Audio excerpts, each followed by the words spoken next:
रजनी को बचपन से ही पेंटिंग का बहुत शौक था।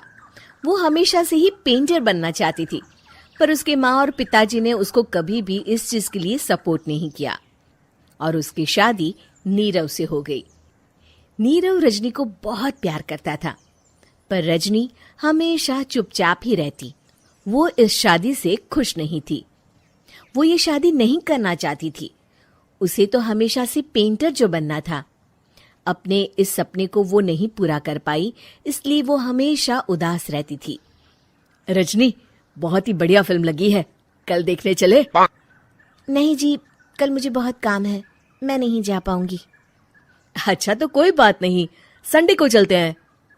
देखिए, मुझे फिल्म देखना पसंद नहीं है। आपको जाना है तो चले जाइए। नीरव को मना करके रजनी वहां से चली जाती है और अपने बैग को खोलकर उसमें बंद पड़े ब्रश और कलर्स को देखकर रोने लगती है। रजनी, चलो ना कहीं बाहर खाने चलते हैं, कुछ तुम्हारी पसंद का। जी, मुझे नहीं जाना, मेरी तबीयत ठीक नहीं है। रजनी वहां से चली जाती है। नीरव को समझ नहीं आता कि रजनी उससे इतना दूर क्यों रहती है। वो जब भी उसके साथ वक्त बिताना चाहता है, रजनी कोई ना कोई बहाना बना देती है। एक दिन घर पर कोई नहीं था। रजनी घर का सारा काम जल्दी से खत्म कर लेती है। घर पर अकेले होने के कारण वो सोचती है कि वो आज पेंटिंग करेगी। वो अपने कमरे में जाकर पेंट ब्रशेस और कलर्स निकालकर जैसे ही कलर मिक्स कर रही होती है कि दरवाजे पर बेल बज जाती है। अब कौन आ गया इस वक्त? इतनी मुश्किल से तो मुझे पेंट करने का मौका मिला है। रजनी दरवाजा खोलती है तो उसकी सास अपनी सहेलियों के साथ खड़ी होती है और सब घर के अंदर आ जाते हैं। अरे बहू, सबको शरबत बनाकर पिला दे, बाहर तो बड़ी गर्मी है। उफ। जी। रजनी पेंट ना कर पाने से उदास हो जाती है। उसे गुस्सा भी आ रहा होता है कि उसने इस शादी के लिए हाँ क्यों कह दी। वो रसोई में जा रही होती है कि उसकी सास उसे रोकती है।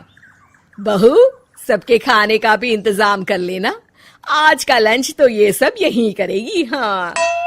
रजनी बिना कुछ कहे रसोई में चली जाती है। सबके लिए खाना बनाती है। सब खाना खाते हैं और रजनी घड़ी देखती है कि ये सब कब जाएंगे ताकि वो अपनी पेंटिंग कर सके। जब शाम होती है तब सब चले जाते हैं अपने घर।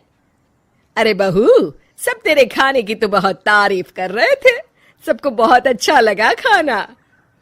आपको मुझे सुबह बताना चाहिए था ना कि आपकी सहेलियां आ रही है। पता भी है कितना वक्त लगा सारा खाना बनाने में। अरे बहू, तू ऐसे कैसे बात कर रही है मुझसे? तो और कैसे बात करूं?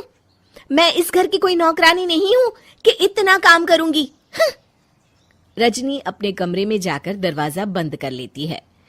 शाम को जब नीरव आता है तो उसकी माँ उसे पूरी घटना के बारे में बताती है। क्या रजनी ने आपसे इस तरह बात की माँ? हाँ, और पता नहीं उसे क्या हो गया है, शाम से बाहर भी नहीं आई है। मैंने तो कई बार आवाज दी, खाना भी नहीं खाया उसने। तू ही बात करके देख ले बेटा।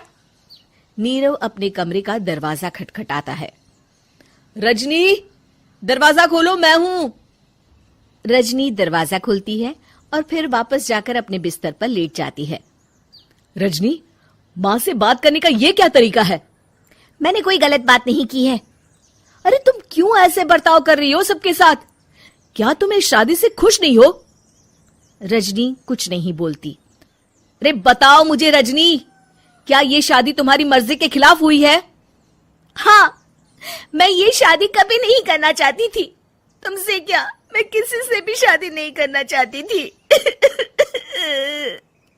रजनी रोने लगती है।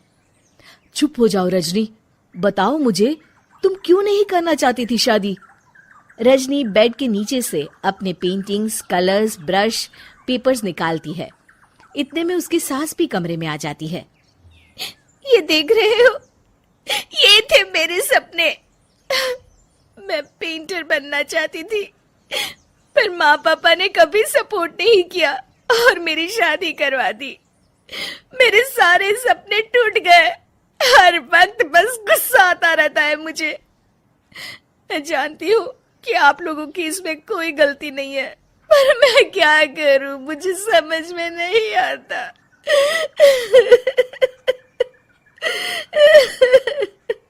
रजनी फूट फूट कर रोने लगती है। मुझे माफ कर दीजिए, आप दोनों के साथ मैं बहुत बुरा बर्ताव कर रही हूँ। अरे रजनी बेटा, चुप हो जाओ तुम। नीरव पानी लेकर आता है। ये लो पानी पियो और शांत हो जाओ। रजनी पानी पीती है और उसकी सास पेंटिंग्स देख रही होती है। अरे नीरव, हमें तो पता ही नहीं था कि हमारी बहू कलाकार है। अरे कितनी अच्छी पेंटिंग्स बनाई है, देखो तो। ये वाली तो मैं अपने कमरे में ले जाऊंगी। आपको ये पेंटिंग्स अच्छी लगी? अच्छी नहीं, बहुत अच्छी लगी। और तुमने हमें बताया क्यों नहीं? तुम जब चाहे पेंटिंग कर सकती हो रजनी। हम तुम्हारे सपनों को पूरा करने में तुम्हारा पूरा साथ देंगे। हाँ बेटा, हम कला की कद्र करते हैं। हम कलाकार तो नहीं, पर मुझे गर्व है कि मेरी बहू एक कलाकार है। रजनी, नीरव और सास तीनों हंस पड़ते हैं।